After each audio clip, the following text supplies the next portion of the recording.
How? Like, are you how? You don't think McCarthy might lose his job? How? Let me show you how. Oh. Can we put this full screen up?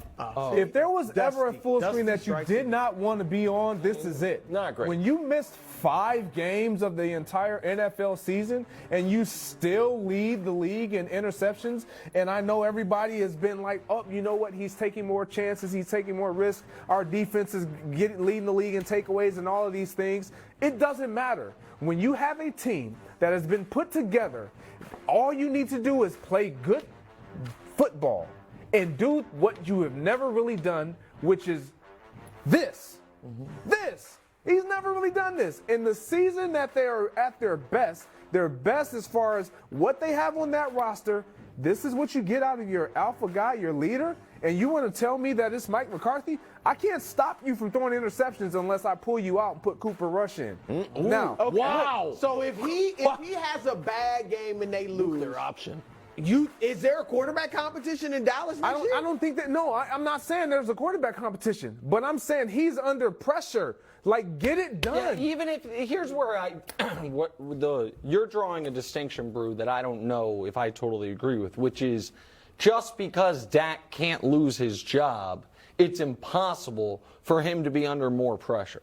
I don't know that I do agree. You think McCarthy could lose his job? I do think. If you tell me McCarthy won't lose his job, No, but I'm totally with you. I It's think Dak. that's whether or not the fact that Dak's job is safe because of his contract and McCarthy's job isn't safe because no coach's job is ever totally safe, really. To me, somewhat misses the point on right now of the two. And I think you'd agree with this. The one who has underachieved more is Dak by a mile. I agree. The I one agree like with that. and McCarthy has found himself in an odd spot because I do think this game against Washington was a sign of as you would say earlier, Brew, an emotionally immature team, and I think that's a sign of a team whose coach didn't get them ready. I think you've got to kind of do some mental tricks to trick your team into Week 18. We're probably not going to be the one, but we could be, and they came out totally flat. So like if they the game came didn't out matter. flat, you put that on McCarthy? Of course. You have to. Hold on. You said, wait. I know you're a grown real man. quick. You don't know Hold to on, play Wilds. hard. Wilds.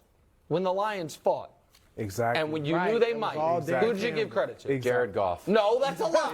You were saying Dan Campbell. Exactly. Like, so that there is, Yep, yes, there you go. everybody's got ownership over their own effort. I understand that. But that's the reason there's a reason there is such a thing as motivational speeches. There's a reason coaches come in, you're all grown men, figure it out. That's not what they do. They try to come in and get you fired up.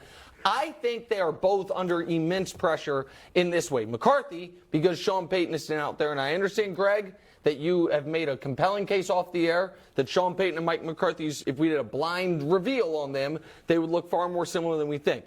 But we know that Jerry Jones has eyes for Sean Payton in a way he doesn't necessarily have for Mike McCarthy. This is so true. fair or not, I think that exists. For Dak, I think it matters to Dak whether or not he's considered an upper echelon quarterback. Stop throwing the ball to the other team. Well, I agree. That's what I'm saying. What are you So mad at me what's your for? I'm just mad. I gotta be mad at somebody, and Dak's not on the show. Greg, quickly, kind of blending that conversation. Is any of Dak's interceptions on the coaching staff? Like, at this point, it's like, all right, it's been 6 weeks in a row. We have to take this play out of the playbook. No. None. All Dak. Is there a play that you got to take out of the playbook for Tom Brady? Is there a play that you got to take out of the playbook for Patrick Mahomes? Is there a play that you got to take out of the playbook for Joe Burrow? No, but he's used to. We took a lot of plays out. Well, I don't know. Cooper Rush didn't throw any interceptions. So the question is fair. Go back to the Cooper Rush playbook. I know. But then what's the point of Dak? Well, you win some games. Don't turn the ball over. Yeah. Wilds is something about that side of the table. Y'all like the Cooper Rush conversation. I like ball security. Brew. That's it. Brew, any halftime, No. first Then half of the Jones playoff might be game. I'm sticking Dak with Dak. throws 2 picks. I'm sticking with Dak. 0-0. No. Dak throws 2 picks. You putting in Cooper? No, but I'm just saying, maybe at this Look, point, on a micro 6 level, weeks in the a row. pressure's Dak. On a macro, I look macro. It's McCarthy. economics class Yes. over here. I think it's on all the coaches. You know what? Something's going on. I think you guys are going to, if the Bills play the Bengals, you guys are going to just be in the blender on which team Nick is most afraid of, who's he rooting for. Because I know you guys think I'm actually afraid of the Bills, so I'll be rooting for the Bengals. But no, I'm just reading it as I see it. I think the Bengals, they've won 8 in a row. I think the last 3 weeks they haven't played that well. I think against the Bucks, they were awful in that first half, and then the Bucks imploded. That happened. Against the Patriots, they were awful in the second half and tried to give the game away. And if anybody watched yesterday's game against Baltimore and thought they were impressive in that game against Anthony Brown. There's not a team in the league we can say they've been great the last few weeks. Look at their playoff run last year. They weren't great in any of those all the way through. Correct. Like the game against the against the Raiders, and the Titans and the Chiefs, they just had moments at the end. All those games, but they found a way because of that guy. No, I think he's great. I think that they are. I don't know. I've been scared of them all year. I'm a little less scared this If I'm not here foreseeable future, it's because I'm playing for the Bengals. I'm going to get a tryout. I don't know what to root for. Okay, I like you on the show, but I wouldn't mind you getting a ring too. Other news out of Arizona. Another ring, of course. Cliff is gone. Cardinals, which some smart football people had going to the Super Bowl. Turns out the Super Bowl is just in Arizona, so halfway right. Finished 4-13. 10 months ago, Cliff signed an extension through 2027, and now he's out alongside the GM. Nick? Yeah. There's been a lot of I was right a long time ago. This one you were right. We called this 2 years ago.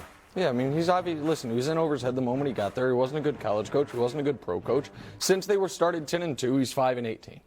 And the QB doesn't seem to like him. Now, I don't know who the QB does like, and I don't know who likes the QB. What I do know is this: that's not an attractive job. Not historically great ownership. The Kyler contract, I think people are questioning, and he's injured. I think that's going to be. They have to rebuild the entire defense. I think that is going to be one of the least attractive jobs out there. And listen, of course you fire Cliff Kingsbury. You don't hire Cliff Kingsbury unless you plan to fire Cliff Kingsbury. But, I mean, he did a poor job, and that is now a non-attractive job. Yeah, and what's interesting, I was reading something about that the Cardinals in their history over 100 years, they haven't had a coach. More than 6 years ever. That's unreal. Yeah. That is unreal. But Cliff Kingsbury, I'm sorry that you're gone. But hopefully you go do bigger and better things somewhere else. That's nice. Well, this is great. Do you want him to come with you to the Bengals or something? Yeah, I mean, hey, I wish him the best. Greg was being a nice guy. Be kind. Be kind sign right now. I know, but it's quickly, Greg. DeAndre Hopkins. Maybe you say I don't want to be here either. Do you want? Last year's season end. With it, and it didn't get picked. But him trying to take a deep shot. Right. So Aaron Rodgers. It's another home playoff loss. Third straight year they lost to a team in Lambeau that they with were everything the on the line. Correct. And let's talk about that because this is an abject disaster. It's the worst case for all Packer fans, particularly the ones that said I was wrong about playing Jordan Love. How's that take look this morning or this afternoon? But we can get to that in a moment because I already know Kevin Wildes, the only thing he wants to talk about is what's next for the Packers. And you know what would be good if the Packers knew what the other quarterback looked like. But we'll wait to get to that before we get to this. This is the third straight year. They are favorites. They are in their building. They are in a winnable game. And in the fourth quarter, Rodgers is terrible. And each year, it has come earlier in the calendar. Conference championship weekend, divisional round weekend, and now week 18. This is his fourth quarters. And believe it or not, and by the way, I totally stole this from the Herd. That makes Herd thefts 807 their way and 1 my way. So I got 806 more than I can do. This was Colin's graphic, though. In the fourth quarter of that NFC championship game against Tampa, Brew, here's what they did. 3 and out, and then the fateful field goal when he didn't run the ball and they didn't trust him to go for it. Against San Francisco, the fourth quarter starts with them 1st and goal from the 7. They settle for a field goal. 3 and out, and they lose. Yesterday's game, the fourth quarter starts with them going 5 and out, and there's a little asterisk there. Not an asterisk, but he threw a pick on that drive.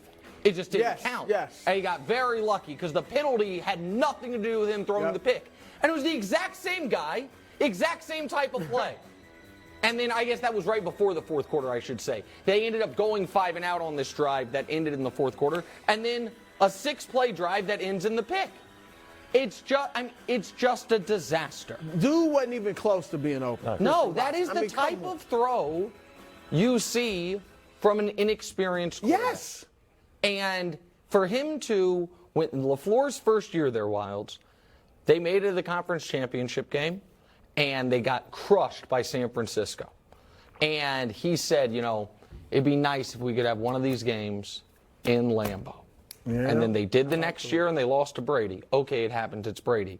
Then they did the next year and they lost to Jimmy Garoppolo. Not great. No, I mean, not great. And now this year, they're at home against Jared Goff and the Lions. And the last point here, that is the worst defense in the league. Yes. Detroit. Yes. Detroit's the reason Detroit is 9-8 and not 11-6 or better is purely because of their defense. Yes. Their offense